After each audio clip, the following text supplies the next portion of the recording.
Bueno amigos, bienvenidos a La Emboscadura.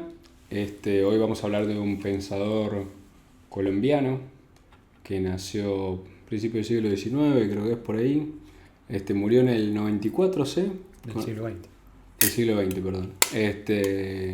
En el 94 muere, Sí, si no leí puede mal, ser. así que muy reciente la muerte de este pensador, Nicolás Gómez Dávila, que lo elegimos por empezar porque tiene una línea que ya venimos, la línea que venimos buscando, investigando hace tiempo. No sé si es un pensador que presente unas características súper novedosas en un montón de sentidos, que tal vez nos haya revelado algo que desconocíamos, pero sí toma esa línea y la presenta de una forma muy original, que es con una obra que se llama Escolios. Escolios hace referencia a estas pequeñas notas al pie de página que se ponen en los libros, que son muy sintéticas. Y bueno, a mí lo que me llamó la atención, primero si se lee rápidamente el libro, lo que se va a notar es que hay una influencia muy clara de Nietzsche, tanto en el estilo de escribir como en las problemáticas que retoma. Tanto él como Nietzsche mismo perciben ya la decadencia de los valores occidentales y de eh, como la sociedad ha abandonado los valores trascendentales, y eso va haciendo va creando una problemática en general en todo lo que va a venir después. Por supuesto que si lees la obra rápidamente, Gómez Dávila, al ser católico, tiene una salida trascendental, una salida religiosa a lo que son los problemas de la decadencia, cosa que hablamos hace un rato con Fede, de cómo bueno, Nietzsche se quedó, ya lo dijimos un par de veces en este programa, se quedó sin suelo bajo sus pies Sí. por poder olfatear todos esos problemas y ver toda la caída de esos valores y la muerte de Dios. Gómez Dávila un poco lo sortea a Nietzsche por esta, digamos, esta vía tradicional, que es un poco la vía que nosotros tenemos siempre todos los programas, o la que estamos investigando, como dije, y es un poco también la forma en la cual nosotros sorteamos a Nietzsche, Sin duda. que creemos que es la única forma, ¿no? Sí, creo que Nietzsche tiene la particularidad de que fue tomado por muchos de los pensadores que ya trabajábamos, por Spengler, que decía que tomó de Nietzsche los problemas y de Goethe el método, Ah, en la decadencia de Occidente, lo dice al principio. Bueno, por Évola, que trabaja muchísimo el concepto de superhombre y le da una vuelta de tuerca bastante interesante también, si bien discute enormemente con lo que escribe Nietzsche al respecto del superhombre, y sin duda que es un concepto bastante polémico y un concepto que realmente amerita pensarse en mucha profundidad. Creo que con Gómez Dávila pasa algo similar, o sea, creo que todos estos pensadores lo reconocen como un gran diagnosticador de la cultura, por decirlo de alguna manera, claro. como aquel que vio el nihilismo en sus caracteres más esenciales, digamos, al igual que Dostoyevsky, por ejemplo, entre otros. Creo que son los dos grandes pensadores del nihilismo en ese sentido, por lo menos en el siglo XIX. Y bueno, Nietzsche, si bien en muchos aspectos queda ahí atrapado, si se quiere, se queda un poco en su propia trampa, porque el rechazo al mundo sensible, como él dice, o esta discusión eterna que él tiene con Sócrates y con Platón, y cómo de alguna manera está tratando de buscar un nuevo fundamento, un nuevo sistema de valores. Creo que un poco lo traiciona porque lo deja muy desnudo, digamos, ante ese propio nihilismo.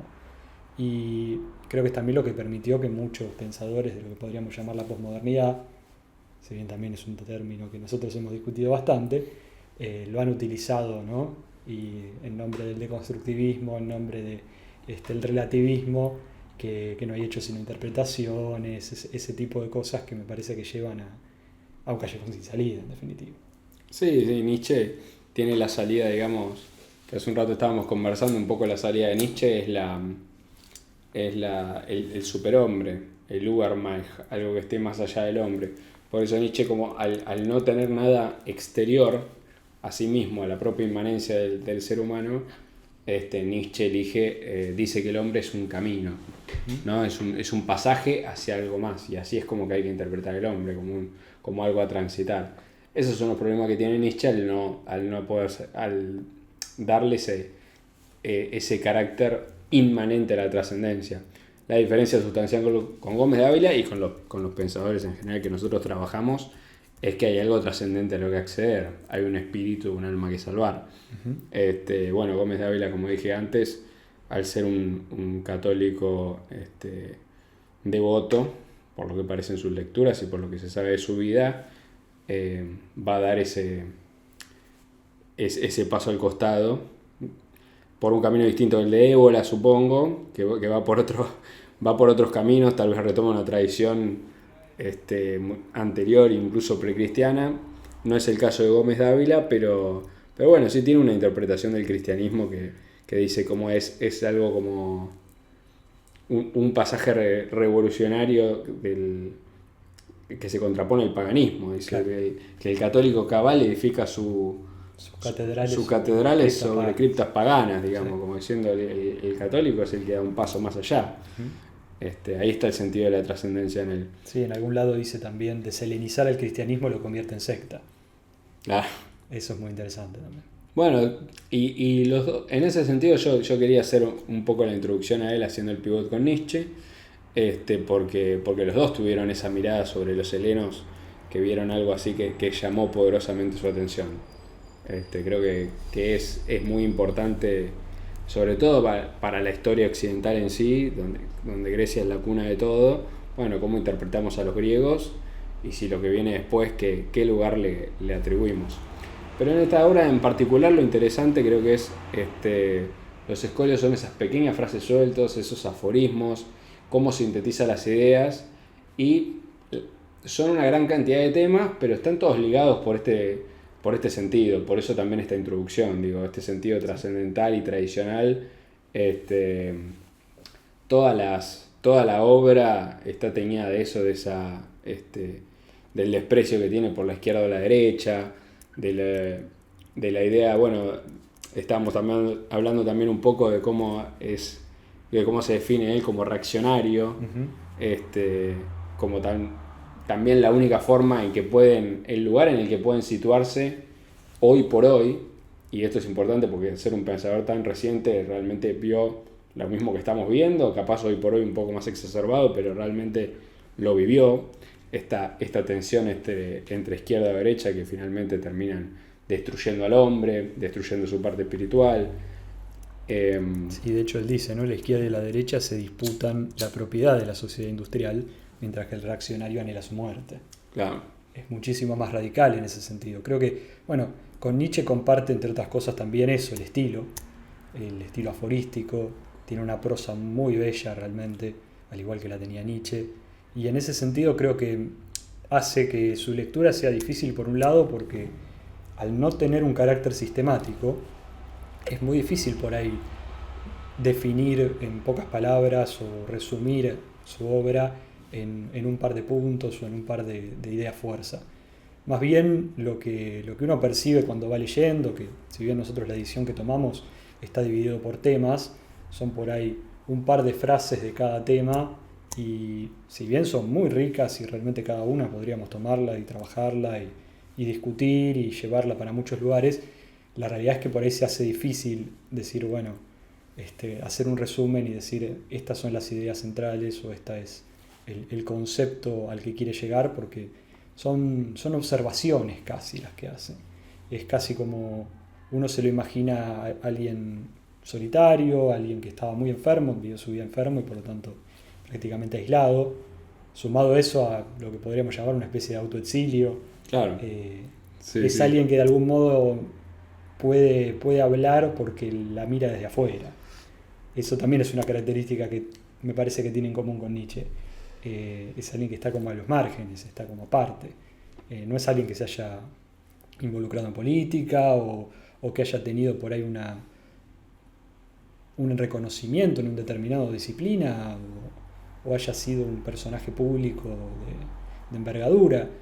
De hecho, su obra es bastante no es demasiado conocida, diría yo. No, No, y cobró un poco de relevancia creo después de que murió. Mm. Tal vez ahí se retomó, se reflotó un poco, se le dio un poco más de bola y tal vez en Colombia y en España, pero no mucho más. Ujú. Como dijo Fede, eh, estamos ante no sé si decir intelectual, pero digo, un pensador que sí, que fue un tipo que estuvo entre libros y se dedicó a leer en distintos idiomas, pero sí, en una situación de aislamiento o de proscripción también, que podemos imaginar que puede haber sido deseada. Sí, creo que parte de también su autoexilio, su aislamiento, tiene que ver con que él se apropia del término reaccionario, que usualmente es usado de manera despreciativa, Ah, y él lo toma y le da una impronta muy particular, ¿no? Mucho más cercano a eso que podríamos llamar aquellos que son los herederos de la tradición, diría Nébola, por ejemplo. ah, Eh, Él dice, ¿no?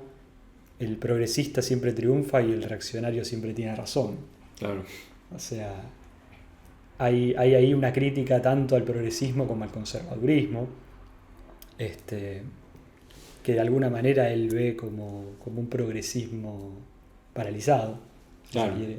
Sí, sí, dice, el conservador el conservador que no se vuelve reaccionario es un progresista paralizado. Este, pero creo que más allá de las frases y la cantidad de temas que tocan, que si ven los escolios del autor, son muy variados porque realmente pasa por cosas hasta incluso como reflexionar sobre la vida, la sabiduría, la jerarquía, la religión, el ateísmo, lo burgués, todo tiene una línea que creo que está muy marcada con lo que nosotros trabajamos. O sea, no hubo nada tal vez tan tirado de los pelos que, que nos llame la atención o que nos parezca extraño. La verdad que a pesar de que son frases de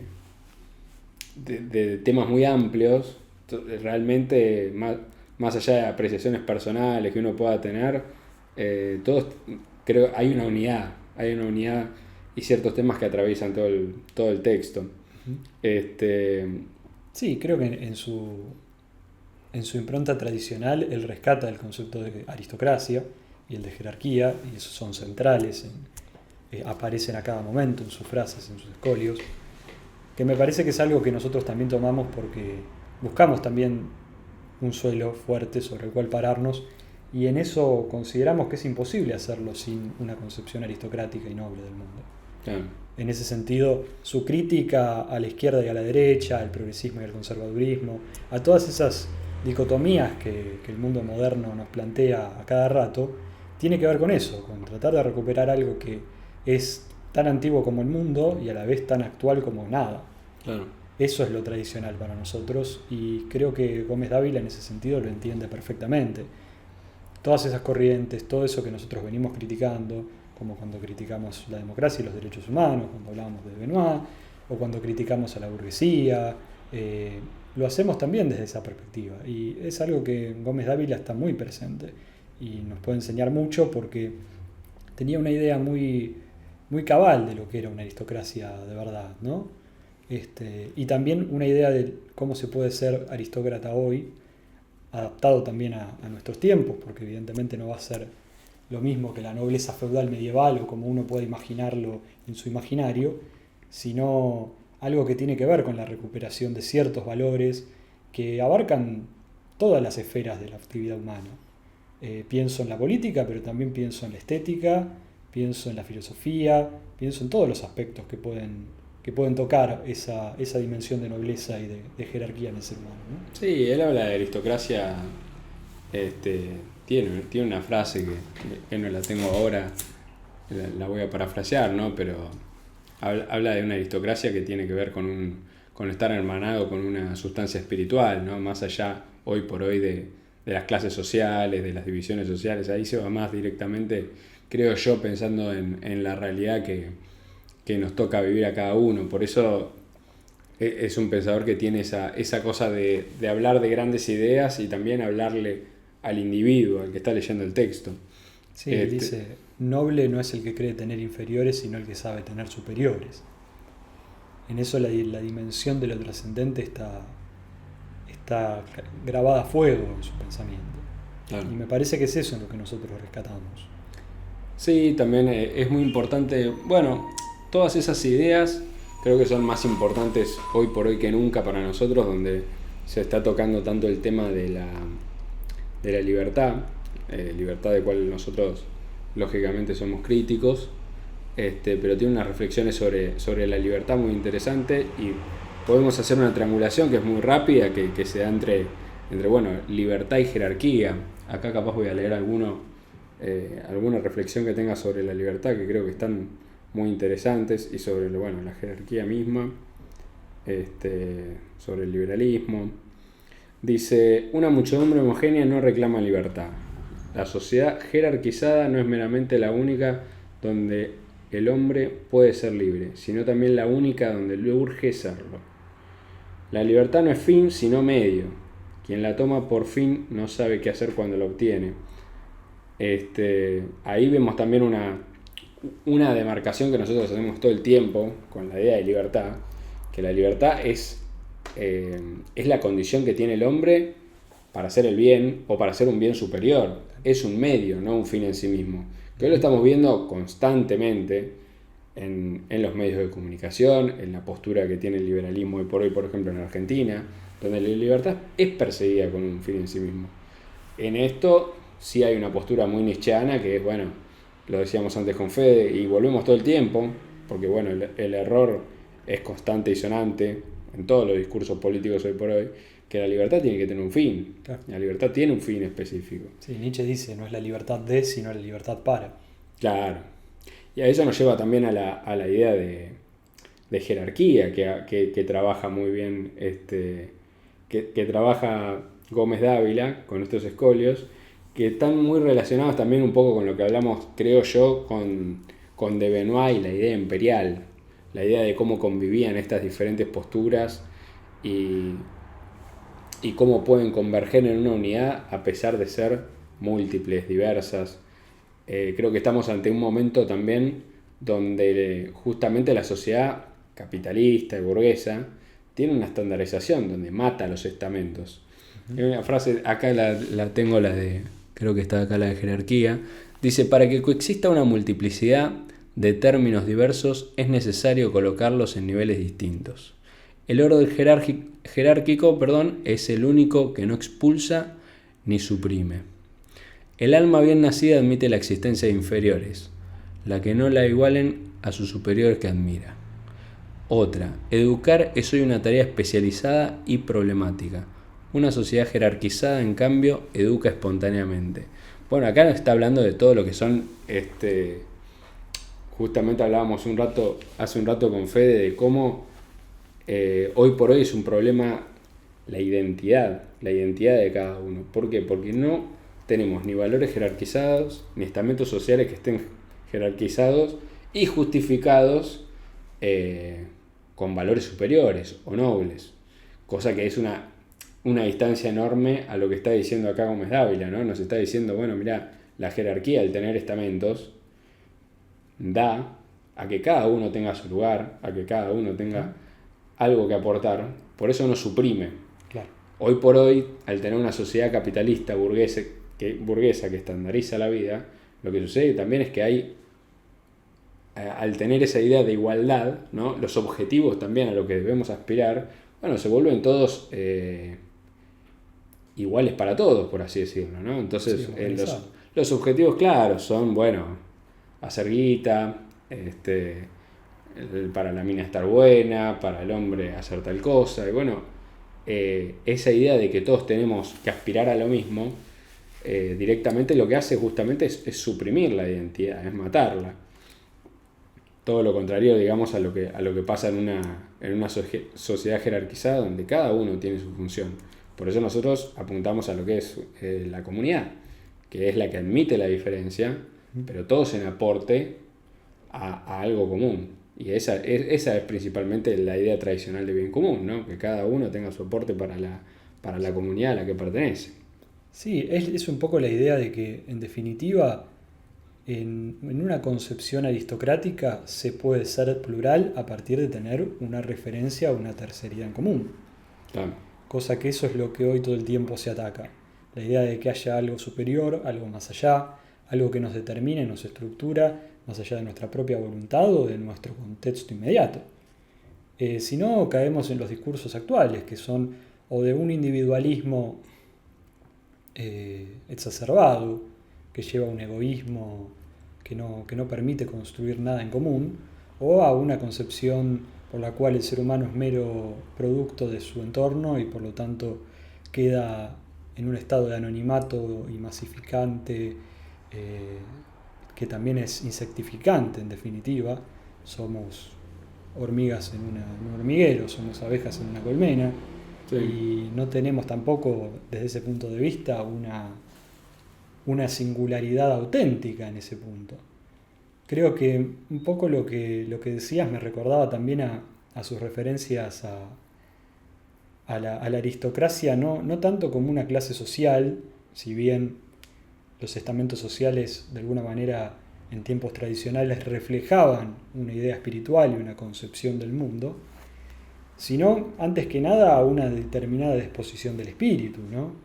Creo Sí. que por algún lado dice esto, ¿no? De que en tiempos aristocráticos lo que tiene valor no tiene precio. En tiempos democráticos actuales lo que no tiene precio no tiene valor. Claro. Entonces, en ese dar vuelta a los valores, diría un Nietzsche, ya que estamos con Nietzsche, en esa trasvaloración, en esa moral de los esclavos, como le gustaba llamar a él, lo que termina por suceder es eso, es una libertad inorgánica que se promueve a costa de libertades concretas, que se promueve a costa de la propia identidad, tanto del sujeto como de la comunidad. Sí, porque lo que vos bien decías, o sea, esta idea de libertad que propone Gómez Dávila, que es similar a la que nosotros hablamos, todo el tiempo está manejando esta idea justamente de muy contraria a la modernidad o a la posmodernidad de ahora, justamente de no tener límite, ¿no? Del hombre que es tabula rasa y el progreso es infinito, etcétera, etcétera. Tenemos esta visión que está prácticamente tiñe todos los valores sociales hoy por hoy, y Gómez Dávila es un tipo que justamente en sus escolios viene a hablarnos de todo el tiempo de límite. Recién leía una frase que estaba muy buena, que es la libertad auténtica es someterse a un homo auténtico. Claro. Entonces, la libertad auténtica, ¿cómo se obtiene? Bueno, estando subyugado, siendo entre comillas esclavo, pero de algo superior, de un bien mayor. Ahí también está la entrega, el sacrificio, pero bien con un orden exterior al sujeto, no de su inmanencia. Entonces es una libertad que tiene un marco, un marco donde va a actuar. No es algo caótico, escandaloso, caprichoso. Bueno, justamente todo lo contrario que vemos hoy, desgraciadamente, ¿no? Ni se habla de esto. Sí, Más bien al contrario, la libertad, mientras menos límite tenga, es justamente lo que más valora el sujeto hoy por hoy. Sí, claro. Pero bueno, porque justamente los límites que se ha decidido adoptar sí, se sienten como cárceles, Claro. claramente, porque no tienen un sentido trascendente. Exacto, es que un poco es eso, es difícil por ahí y suena paradójico, pero es justamente ese sometimiento el que te permite ser libre para ser quien verdaderamente sos. No, Es a partir de la aceptación voluntaria de esos límites, que no es una mera imposición exterior, claro, sino algo esencial, algo que ya elegido. viene dado. Algo elegido. Exacto.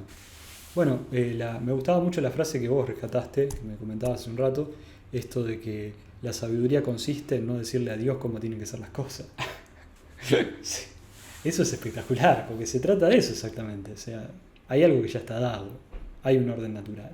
Claro, Entonces, si bien por supuesto que la actividad humana implica también crear aquello que no ha sido dado meramente por la naturaleza, es en relación con y en armonía con la naturaleza, no en contra de ella. No utilizarla de manera como algo a vencer necesariamente, o en todo caso como algo a explotar, como un recurso a explotar. claro. Sí, también tiene otra, también llevando esta idea de límite de que habla mucho, dice, la sabiduría no consiste en moderarse por horror al exceso, sino por amor al límite. Este, entonces todo el tiempo, otra también, la inteligencia se apresura a resolver problemas que la vida aún no le plantea. La sabiduría es el arte de impedírselo. Entonces la sabiduría aparece en estas frases, ¿no? Como justamente el buscar el límite de lo sabio. La inteligencia un poco nos está planteando un panorama acá donde la inteligencia se adelanta a los problemas, proyecta, que eso es algo muy común. Puede parecer una pavada o algo superficial, pero en realidad es algo muy común que tienen hoy por hoy todos los manejos que se dan de ingeniería social en política, ¿no? Es inteligencia adelantándose, proyectando, muchas veces haciendo predicciones absurdas, y poco hay también de limitarse, de ver la realidad, de tener un análisis un poco más en profundidad de las cosas. Bueno, nada, lo que ya sabemos. Sí, no, seguro, seguro. Y tiene mucho que ver con lo que nosotros rescatábamos de la idea de cultura cuando hablábamos del libro de Alberto Vuela, de sus reflexiones respecto de la cultura como algo que es cultivo y por lo tanto algo que está asentado en una tierra, que está arraigado. Sí. Y que por lo tanto no está emancipado de sus circunstancias ni de sus determinaciones naturales. Claro, ¿no? Más bien se trabaja en ese marco. Exacto. Sí. Justamente es eso. Y Gómez Dávila tiene también esta distinción, una distinción que también es muy spengleriana entre civilización y cultura, ¿no? Donde dice, una de las frases que a mí más me quedó es esta, dice, la civilización es producto de actividades deliberadas, la cultura resulta de acciones involuntarias. La civilización es propósito del intelecto, la cultura es expresión del alma. Evidentemente ahí hay una dicotomía que él plantea, una cierta contraposición, más bien diría yo, que en aquellos momentos donde ya hay una cultura que se empieza a agotar, que ya empieza a perder por ahí su fin trascendente, sus fundamentos metafísicos, empezamos a quedarnos también con formas exteriores, ¿no? Con formas exteriores que ya parecen como deliberadas, como intelectualizadas. Él hace también toda una crítica respecto de cómo hoy lo que domina es el academicismo. Sí, es un intelectual que critica lo académico en ese sentido, que muy llevado al plano del arte, y también lo lleva también al plano espiritual, que a pesar de ser un católico devoto, también tiene una crítica un poco a la gente esta que trata de intelectualizar todo lo que tiene que ver con la palabra de Dios y con los pasajes bíblicos. Como que creo que hace un llamado un poco a la fe, que hay que habitarla desde un lugar místico, de no teñirla de ese positivismo justamente de la inteligencia, como él la llama acá, y que tiene que estar justamente llevada a otro lugar, a otro plano, habitarla desde el espíritu y no desde un lugar de buscarla, cosa que hablamos antes, ¿no? Estos debates de vamos a justificar la existencia de Dios, ¿viste? Voy y hablo con y le cerré el orto, porque Aristóteles te dice que la teoría del primer motor, bueno, sí, viste, la fe. Fue algo que se puede argumentar. Claro, como argumentar la fe, ¿no? Y que... Sí, que sin embargo él lo dice, ¿no? Que nunca hubo conflicto entre la razón y la fe, sino solamente entre dos fes. Sí. Porque también lo que pasa es eso, nosotros lo hemos dicho, de cómo las ideologías vienen a ser lo que un mal reemplazo de la religión en esencia. Claro, sí. Entonces, en ese punto, cuando nosotros nos paramos en una crítica al positivismo, en una crítica al racionalismo, o incluso a este antirracionalismo que es el propio de todas estas posturas de constructivistas, de todas estas posturas de crítica social, al estilo de la Escuela de Frankfurt y demás, también estamos en la misma, digamos. O sea, creo que en ambos casos estamos en un academicismo. Él dice por ahí, el academicismo no cambia de naturaleza porque prefiera lo rugoso a lo liso, lo angular a lo redondo. Claro, él toca el tema que te toque, digamos, te va a dejar pedaleando en el aire. En ambos casos está frente a una concepción materialista, estamos en una concepción inmanentista, estamos en la misma, en tanto en también un dice caso eso, como en otro. Dice eso de la psicología también en un momento. Sí, un poco que llama como el psicoanálisis es es una ciencia parece infinita, ¿no? Pero te deja pedaleando en el aire porque el tipo dice, le buscan dar la respuesta, ¿viste? A algo que es trascendente, que es más allá del problema, no es en mi cabeza, ¿no? No, y lo dice muy claro, dice la psicología es el estudio del comportamiento burgués. Que es espectacular, porque es así, efectivamente, es algo que solo es concebible en un mundo aburguesado, Sí, sí, un mundo donde ya la burguesía se ha apoderado de todo, claro. y incluso del discurso social, ¿no? el que escuchamos todos los días.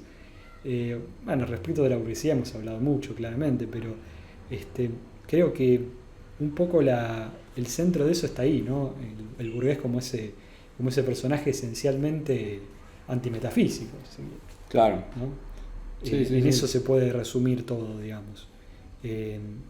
Porque es muy interesante esto que decías vos respecto de los límites y cómo eso se manifiesta. Evidentemente la concepción burguesa, la concepción capitalista y demás están atados justamente a ese constante buscar la emancipación de todo límite.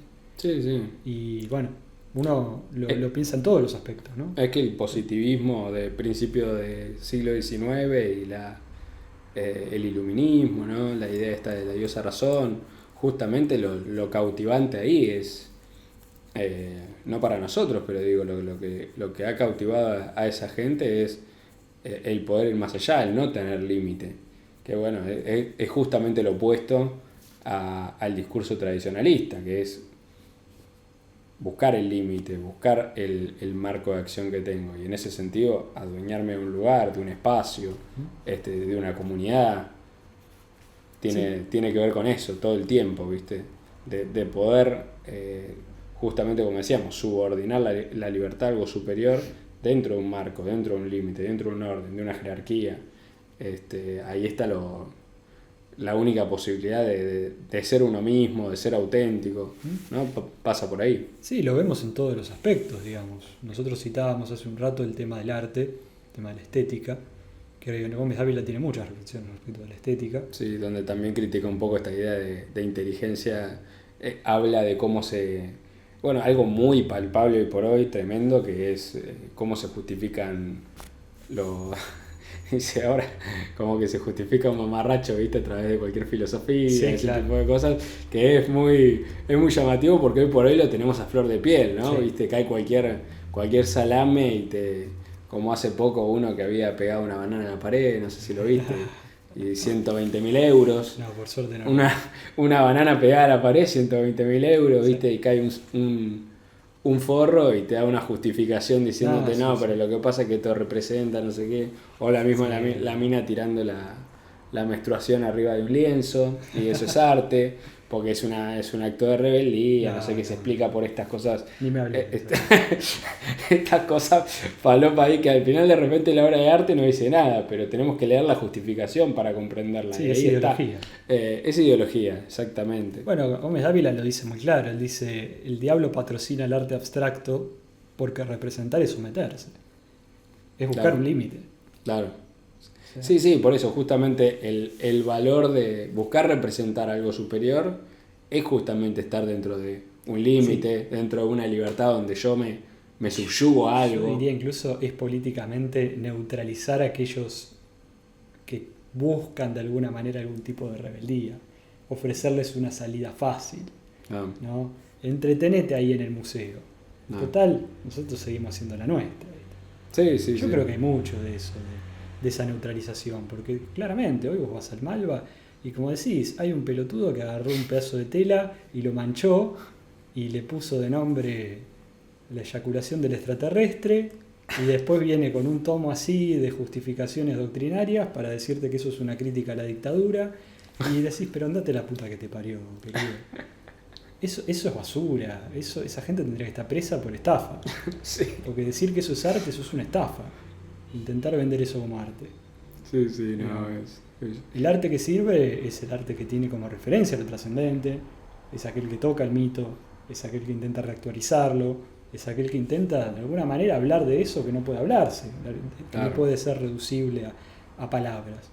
¿Por qué disfrutábamos de las grandes historias que han marcado épocas y que han marcado nuestra cultura? Sean obras literarias, pinturas, música, lo que fuere.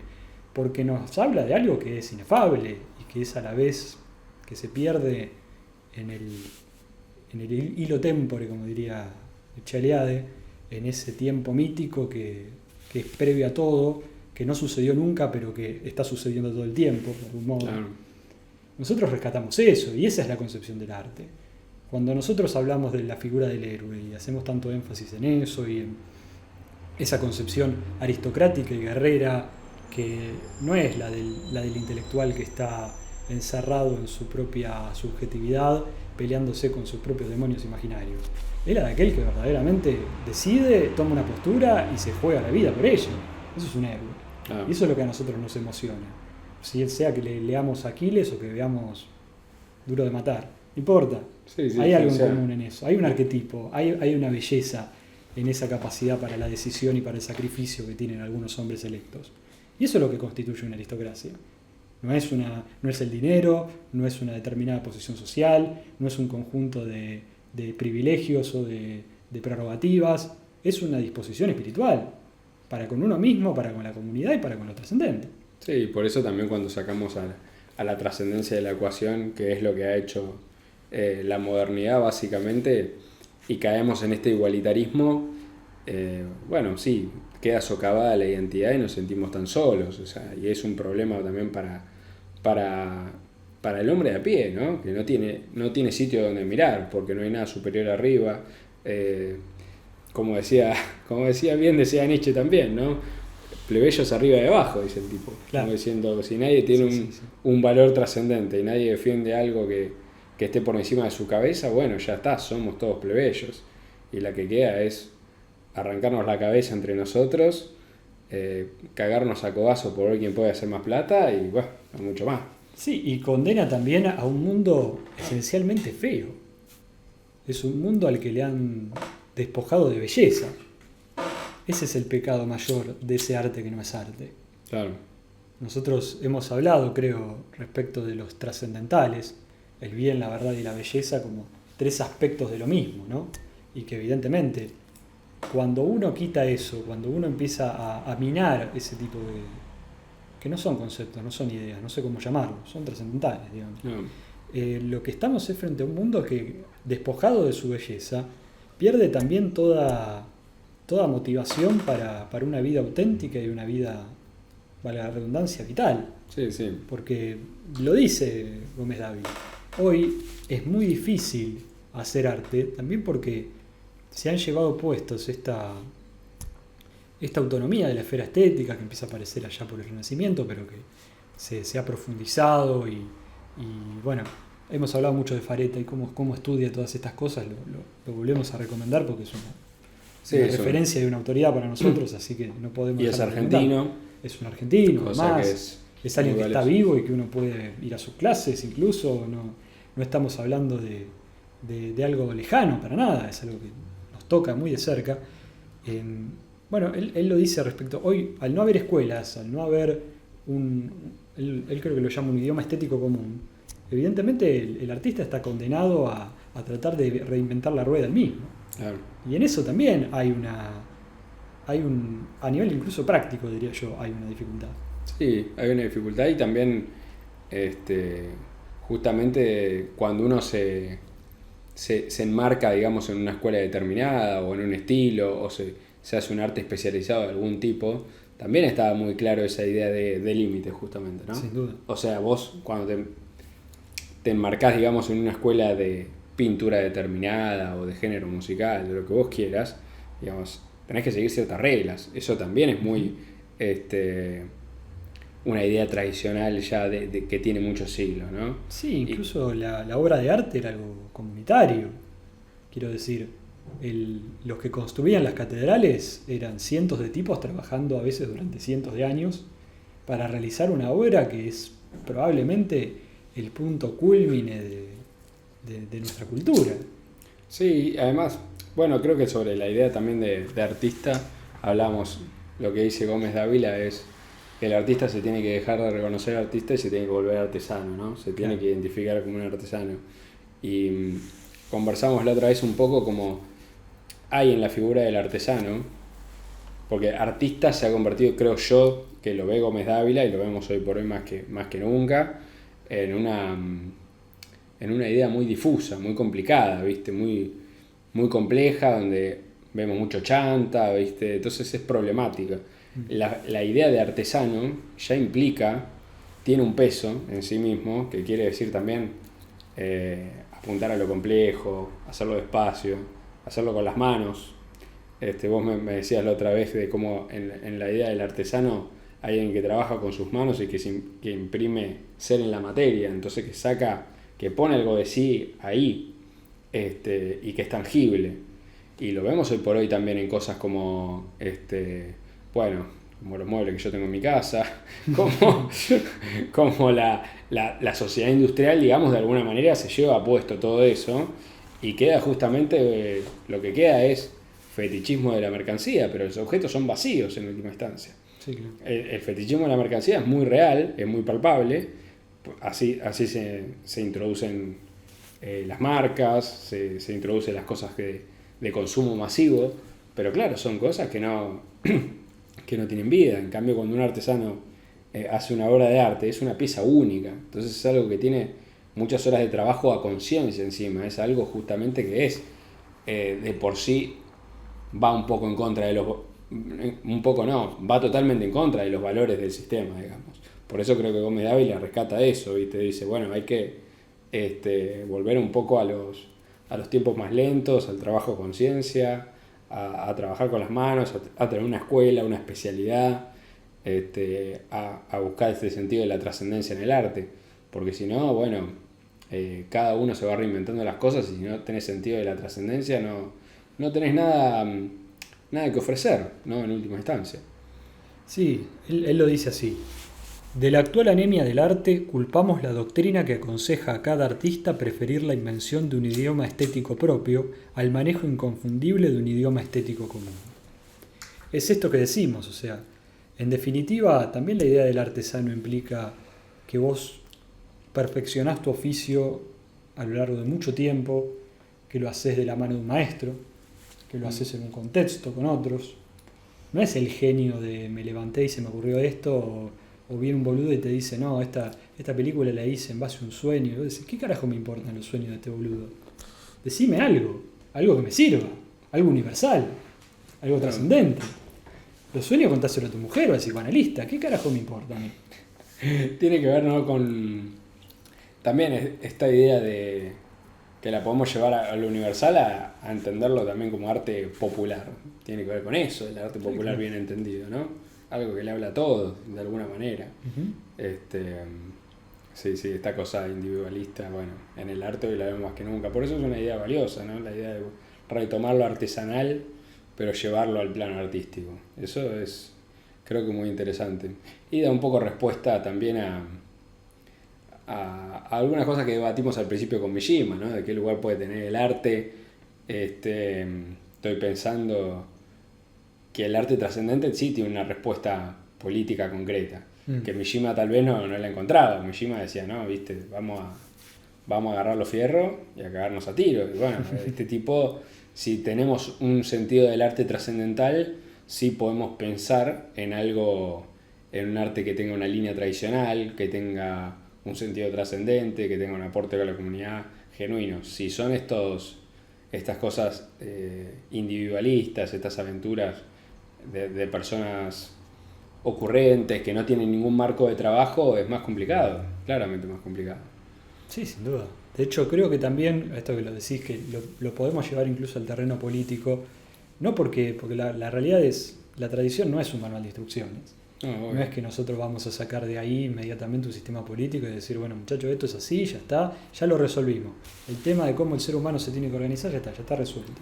Sí. No. Evidentemente nosotros nos basamos en valores y a partir de ahí tratamos de construir instituciones, modos de comunidad que estén alineados con esos valores de base.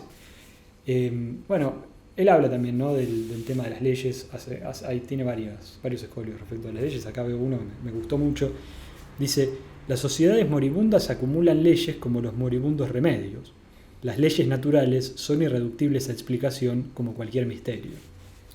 Bueno, esto a mí me hace acordar mucho a las críticas que hacía Schmitt al positivismo jurídico, claro, a toda la concepción neocantiana de Kelsen y demás.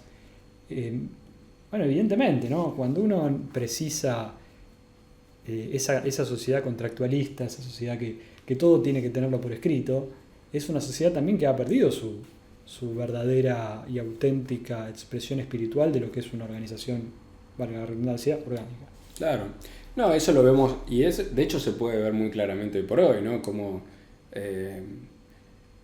hoy promulgar leyes es una cosa que la sociedad progresista festeja, ¿no? Claro, sí, sí. Muy por el contrario, como vos decís, o como dice Gómez Dávila, cuando vos tenés que promulgar leyes para absolutamente todo, para firmar un contrato de alquiler, para tener que tener el pagaré para que este hijo de puta no te cague, Sí. ¿qué quiere decir? Que los valores no están. Cosa muy curiosa, mira que no sé si te lo mencioné la otra vez, pero yo pensaba que es lo que iba en el subte y había un cartel del gobierno de la ciudad que anunciaba que iban a instalar o que ya instalaron no sé cuántos miles de cámaras en la ciudad. Claro. Y esa era una buena noticia. Y vos decís, flaco, que vos tengas que tener todo monitoreado con cámara de vigilancia, porque está lleno de chorro y gente que te va a cagar y gente que te va a robar la bicicleta, no es una buena noticia, justamente es un signo de decadencia, es todo lo contrario, ¿entendés? Sí, sí, sí. La buena noticia sería decir, muchachos, estamos sacando la cámara porque no la necesitamos. Sí, sí. Al contrario, se festeja. Digo, mirá, ahora podemos controlar todo. Es una locura. Es una ¿entendés? locura. Es una cosa que justamente, como dice este autor, vamos al revés. O sea, necesitamos leyes para todos porque los valores primordiales se perdieron. Claro. ¿Cómo se perdió? El valor tradicional de la palabra empeñada se perdió. Por eso vos necesitas un pagaré. Porque si no, Sí, sí, sí.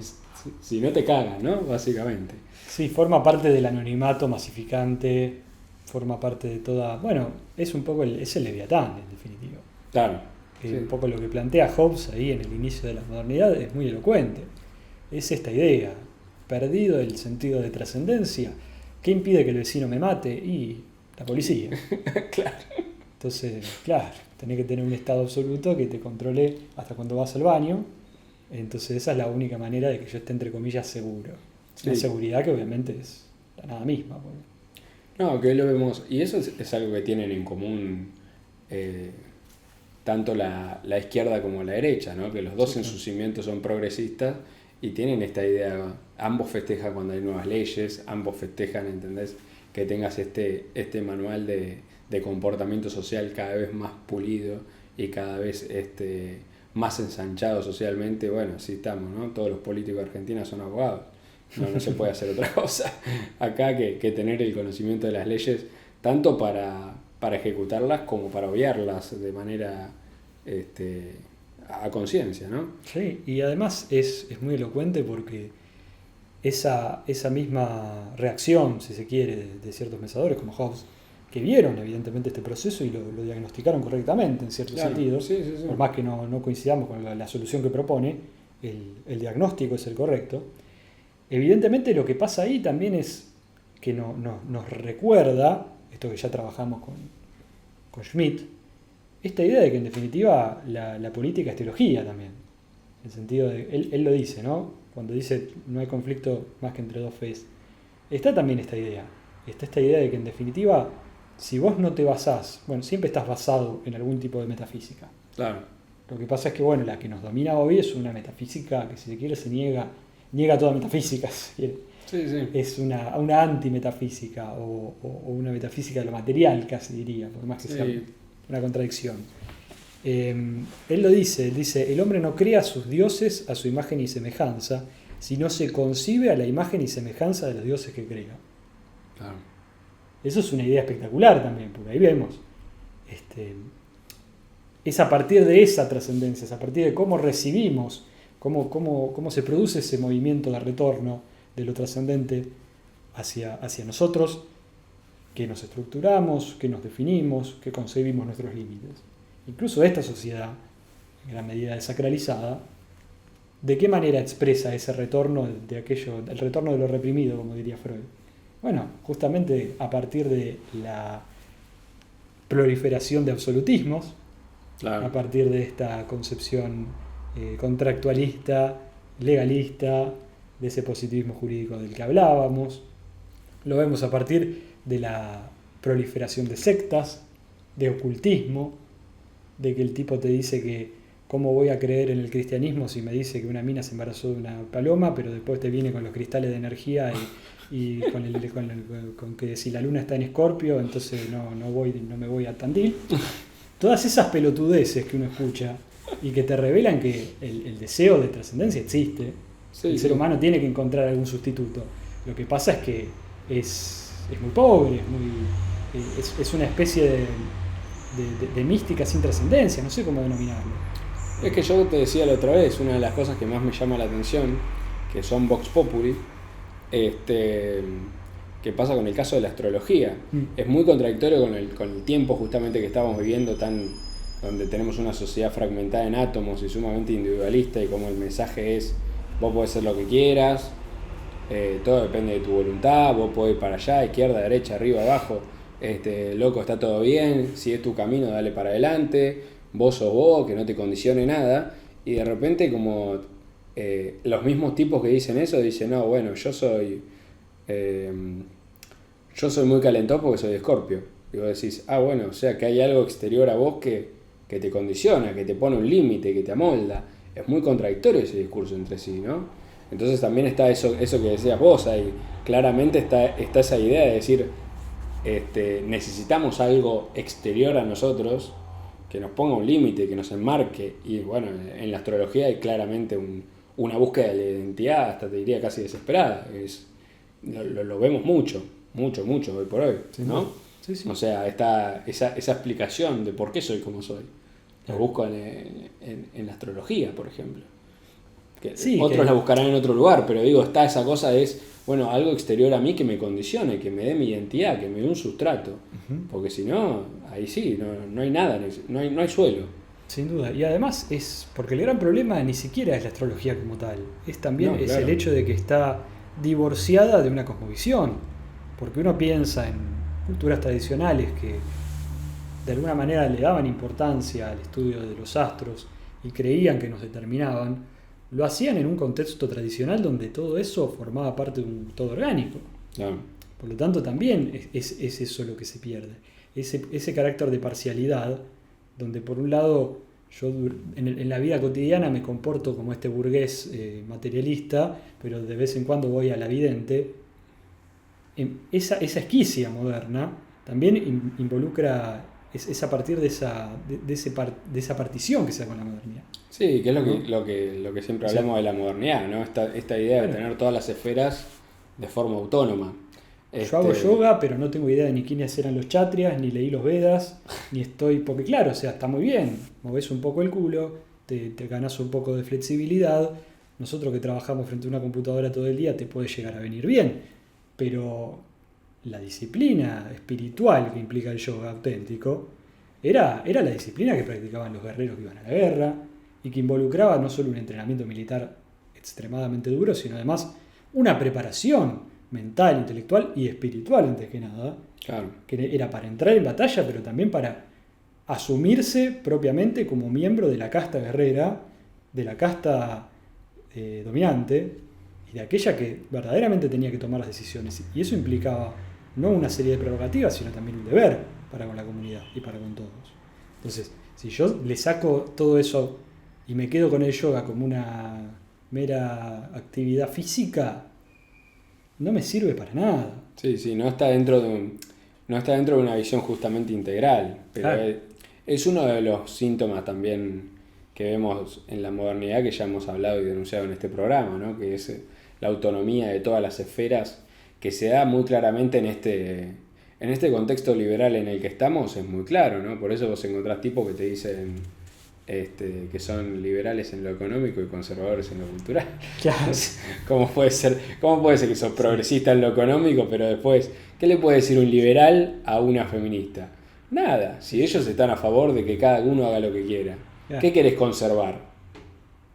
Si vos estás a favor del progreso, si el mercado es la respuesta a todo, si la sociedad de consumo es respuesta a todo, no hay nada que conservar. Es un absurdo, pero por donde se lo mire. Tipo que han escrito libros sobre eso y la gente los mira como laje. Y que revela una esquicia profundísima. Eso soy liberal acá, conservador allá, a veces soy de River, cuando llueve me pongo triste. ¿Qué mierda es eso? O sea, si no hay una totalidad que te defina y que te estructure, en verdad no estás haciendo nada. Eso es un poco también creo que el problema de fondo. Sí, y creo que también ese empuje que el mercado promueve al consumo tiene que ver con que lo que hoy consumimos es identidad, no son productos. Por eso vos prendés la televisión o ves las redes sociales y lo que te venden no es un producto, es una identidad, es una cara, es una máscara que te tenés que poner. Porque como no sos nadie, tenés que usar una máscara todo el tiempo. Entonces, yo no te vendo el auto, te digo, Peugeot, la libertad de ser vos mismo. Entonces, ¿qué mierda significa eso? ¿Por qué no me decís cuánto caballo de fuerza tiene el motor? Sí. Porque, y bueno, porque no, lo que vende es otra cosa. Sí, es algo más, lógicamente. Sí. Bueno, es un poco también eso que decía antes, ¿no? Fetichismo de la mercancía tiene que ver con eso. Sí.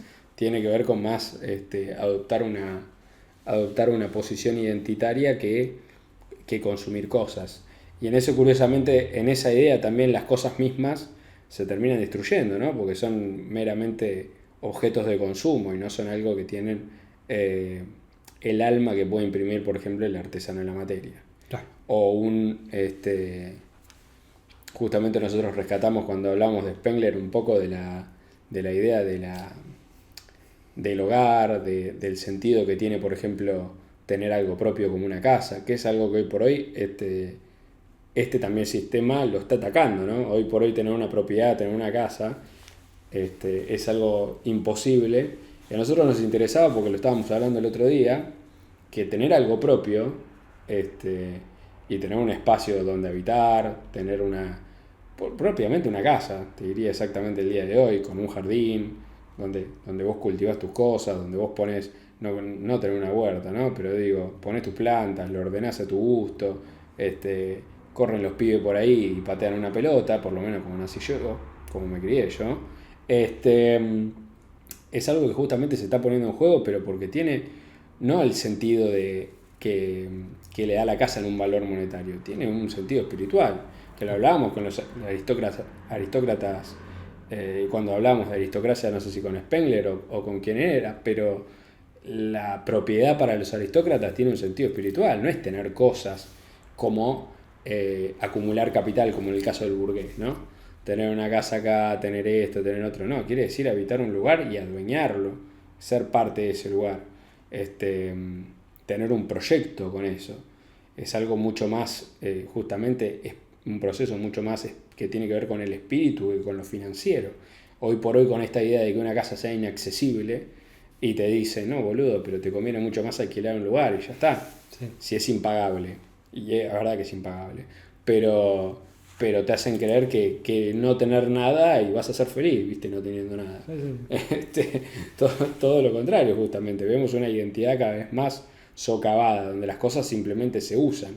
Bueno, hay cosas que cuando las tenés realmente y te adueñás de ellas a través de un proceso de familiarización y donde es una pieza de historia, como puede ser la casa donde se crió tu abuela, bueno, ya cobra una relevancia espiritual. Por eso hay que... También la otra vez estaba hablando de que había ido a Entre Ríos y había una casa ahí que no sé si había sido un prócer o de quién y le iban a tirar a la mierda. Y yo decía, qué pena, ¿no? Porque por más que, creo que había sido Urquiza, algo así, por más que no lo banque Urquiza, digo, bueno, es una pieza de nuestra historia, ¿no? O sea, tiene que estar ahí, porque es una pieza única, no es una casa como puede ser,